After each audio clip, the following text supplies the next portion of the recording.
Latvija-Norvēģija 3-0. Ar mums runā Latvijas izlases treneris Lauris Dārziņš. Varbūt ieskicēs spēles gaitu un gala iznākumu. Pa gala iznākumu, jā, protams, esam priecīgi par sasniegto rezultātu. No trenera viedokļa, laikam jāsaka, tas ir trenera sapnis. Ja.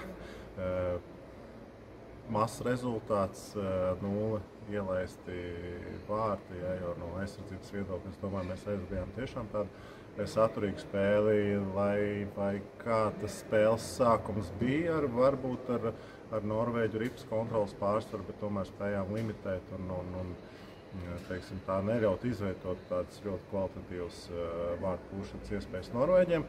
Tā pašā laikā tajos brīžos, kad mēs veidojam kaut kādu uzbrukumu, tad jau spēles otrā daļā šie uzbrukumi vainagojās ar rezultatīvu sniegumu.